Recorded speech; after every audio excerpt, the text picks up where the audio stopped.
भारतात कॅन्सरचे निदान उशिरा होत असल्याने उपचार खर्च व गुंतागुंत वाढते असे डॉक्टर सुशील बोरीवाल यांनी म्हटले आहे.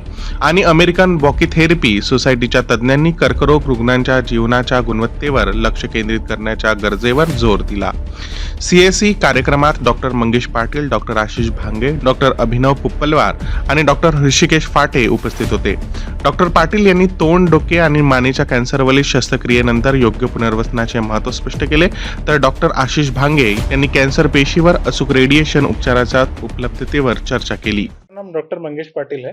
मैं कंसल्टेंट रेडिएशन ऑन्कोलॉजिस्ट हूँ। विकिरण चिकित्सा तज्ञ, अमेरिकन ऑन्कोलॉजी इंस्टीट्यूट नागपुर में कार्यरत हूँ। आज हमने सीएमई मतलब एक परिचर्चा का आयोजन किया था। इस परिचर्चा में अमेरिका से डॉक्टर सुशील बेरीवाल, जो कि अमेरिका के जाने माने रेडिएशन ऑन्कोलॉजिस्ट है, वो नागपुर में आज आए थे। उनका एक कीनोट लेक्चर आयोजित किया गया था। इस परिचर्चा में नागपुर के सभी प्रथितयश कैंसर स्पेशलिस्ट डॉक्टर आए थे। इस परिचर्चा में अलग-अलग विषयों पर चर्चा हुई, जिसमें कि मुख्य चर्चा का विषय था कि कैंसर पेशेंट्स में ट्रीटमेंट से पहले, ट्रीटमेंट के दरमियान और ट्रीटमेंट के बाद उनकी जीवन शैली में कैसे सुधार लाया जाए और कैंसर की जो ट्रीटमेंट है, उससे उनकी जीवन शैली में जो विपरीत परिणाम हो रहा है, उससे कैसे बचाया जाए, इसके लिए चर्चा हुई। विविध मार्गदर्शक डॉक्टरों ने, जैसे कि सर्जिकल ऑन्कोलॉजिस्ट मतलब कैंसर की सर्जरी द्वारा चिकित्सा करने वाले डॉक्टरों ने सर्जरी के पहले, सर्जरी के दरमियान और सर्जरी के बाद में क्या चीज़ें करनी चाहिए, जिसके कारण सर्जरी से ट्रीटमेंट लेने वाले कैंसर पेशेंट कैसे तनाव मुक्त रहे, उनका क्वालिटी ऑफ लाइफ कैसा अच्छा रहे, उसके लिए मार्गदर्शन किया। विकिरण चिकित्सा से जो ट्रीटमेंट करते हैं radiation oncologist doctor, doctor Mangesh Patil, doctor Ashish Bhange, doctor Abhinav Puplawar, उन्होंने अपने चर्चा सत्र में विषय का विचार मंथन किया और बताया कि कैसे आधुनिक विकिरण चिकित्सा से, आधुनिक रेडिएशन चिकित्सा द्वारा हम कैंसर का पूरी तरीके से खात्मा कर सकते हैं और ये करने के दरमियान पेशेंट को कम से कम तकलीफ होने के लिए क्या-क्या उपाय योजना की जा सकती है, उसकी चर्चा हुई। उसके लिए जो हम हमारे अमेरिकन ऑन्कोलॉजी अस्पताल में रेडियोथेरेपी की चिकित्सा लेने वाले जो पेशेंट है, जो कैंसर से पूरी तरीके से ठीक हो गए, उनका भी उदाहरण दिखाया गया। और कुछ प्रकार के कैंसर में, जैसे पेशाब की थैली का कैंसर, रेक्टम कैंसर, इसमें बिना सर्जरी की बिना सर्जरी किए रेडिएशन उपचार पद्धति से कैसे हम कैंसर को पूरी तरीके से नष्ट कर सकते हैं, इसके बारे में भी मार्गदर्शन किया गया।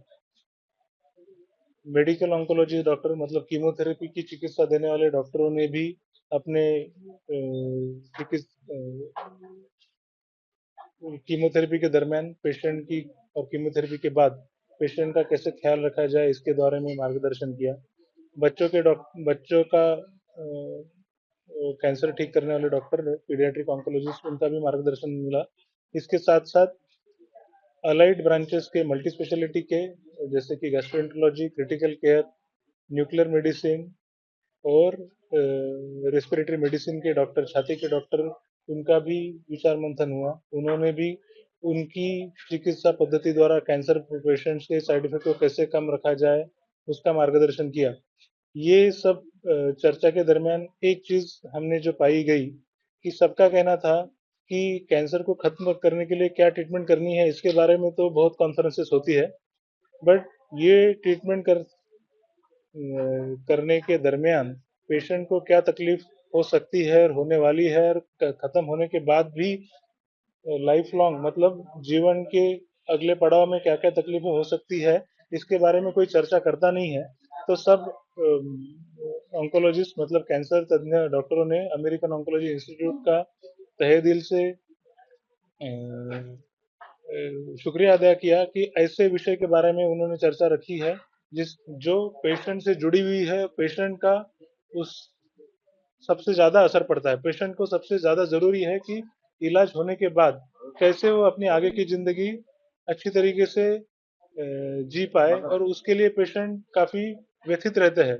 बहुत बार पेशेंट को क्या ट्रीटमेंट करना है ये पता तो चल जाता है, बट वो ट्रीटमेंट का चयन करने के लिए उनको जो नॉलेज मिलना चाहिए उसका नॉलेज उनके पास होता नहीं है। तो ये भी चर्चा की गई कि पेशेंट की ट्रीटमेंट चालू करने से पहले उनको अवगत किया कराया जाए कि कौन कौन सी ट्रीटमेंट उनके लिए अवेलेबल है। सर्जरी की ट्रीटमेंट, रेडिएशन की ट्रीटमेंट, कीमो की ट्रीटमेंट, किस ट्रीटमेंट से उनका कैंसर पूरी तरीके से ठीक हो सकता है।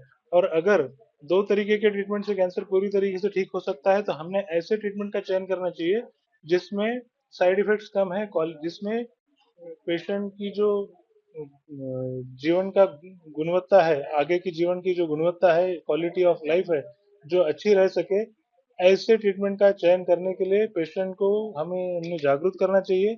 उस जागरूकता अभियान का एक पार्ट आज हमने उसकी शुरुआत की है और जिसके लिए काफी डॉक्टर खुश थे। और एक ऐसी और हम सोचते हैं कि इस प्रकार के अवेयरनेस से और इस अवेयरनेस की जरूरत डॉक्टरों को भी है, पेशेंट को भी है।